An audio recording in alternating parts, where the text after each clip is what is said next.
यज्ञदान तपः कर्म स्वाध्याय निरतो भवेत् एष एव हि श्रुत्युक्तः सत्यधर्मसनातनः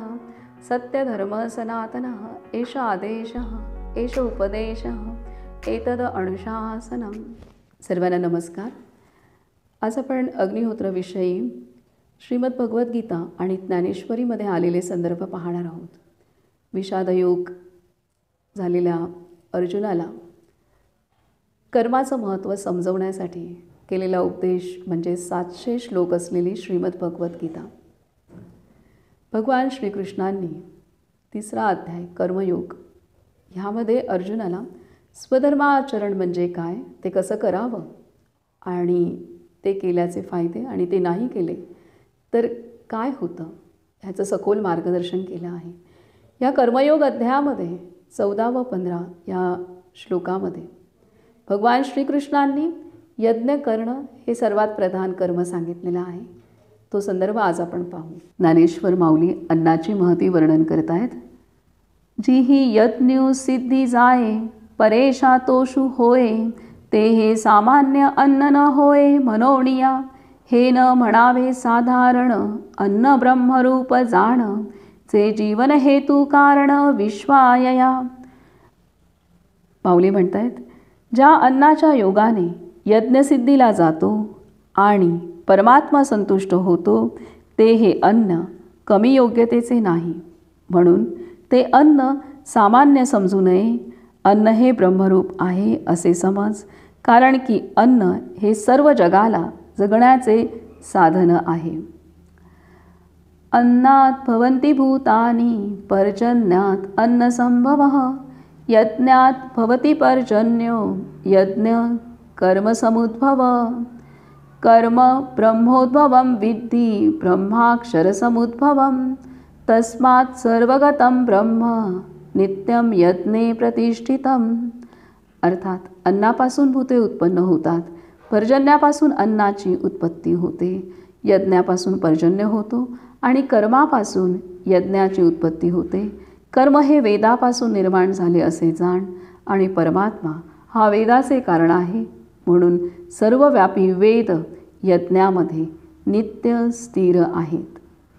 माऊली म्हणतायत, अन्नास्तव भूते प्ररोहो पावती समस्ते, मग पर्जन्यो या अन्नाते सर्वत्र प्रसवे, तया पर्जन्या यज्ञी जन्म, यज्ञाते प्रगटी कर्म, कर्मासी आदि ब्रह्म वेदरूप, तया वेदांते परात्पर प्रसवतसे अक्षर, म्हणोनी हे चराचर ब्रह्मबद्ध, परी कर्माची ये मूर्ती यज्ञी अधिवसु श्रुती, ऐके सुभद्रापती अखंडगा.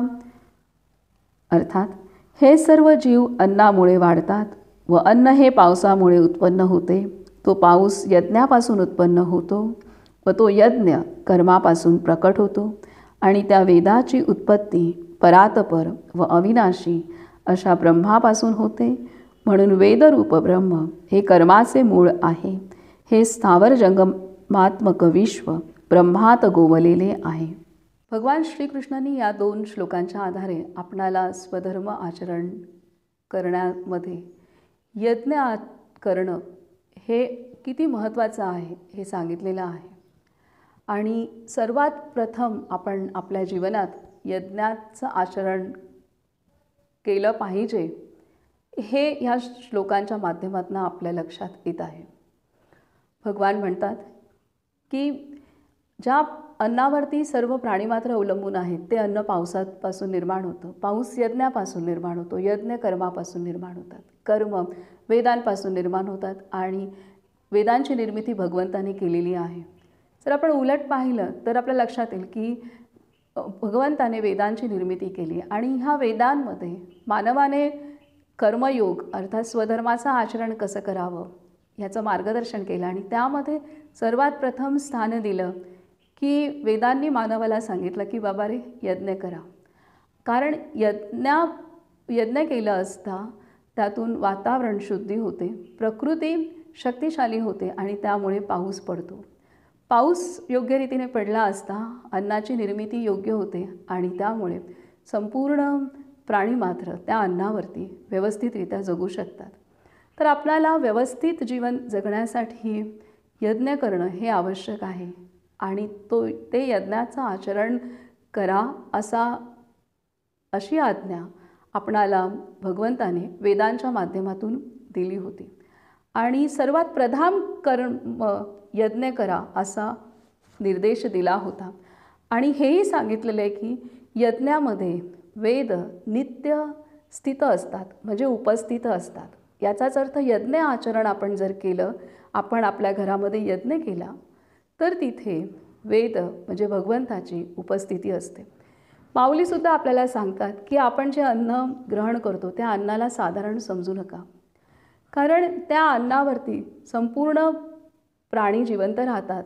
तसंच माऊलींनी अजून महत्त्वाचं सांगितलेलं आहे की अन्नामुळे यज्ञाची सिद्धी होते, यज्ञ सिद्धीस जातात आणि परमात्मा संतुष्ट होतो. याचा अर्थ असा आहे की यज्ञामध्ये आपण जी आहुती समर्पित करतो तर ती आहुती अन्नधान्याचीच असते आणि ती आहुती जेव्हा अग्नीमध्ये पेट घेते त्यातून जे पोषक तत्व वातावरणात प्रसारित होतात तर त्यामुळे वातावरण शक्तिशाली होतं, शुद्ध होतं.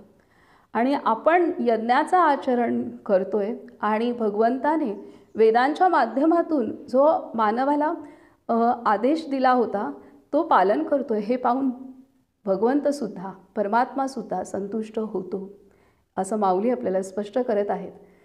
त्यामुळे आपली जी सृष्टीचक्र, आपलं जीवन संतुलनात राहण्यासाठी यज्ञ हा एक मूलभूत आधार आहे हे आपल्याला भगवंत शिकवत आहे. आणि आपण तोच आधार आपण विसरलो आणि आज यज्ञ संस्कृती संपुष्टात आली आणि जे घरोघरी होणारा यज्ञ होता, अग्निहोत्र नित्य यज्ञ, तो संपुष्टात आला. परंतु आता पुन्हा अग्निहोत्राचं पुनरुज्जीवन झालं आहे. तर आणि आपल्याला हे ज्ञानही झालं आहे की यज्ञ करणं हे आपलं प्रधान कर्तव्य आहे आणि ते आपण कर्तव्य करणं हा भगवंताचा आदेश आहे. तर आपण जरूर प्रत्येक घराने अग्निहोत्र करून आपलं कर्तव्य पालन करूया. धन्यवाद.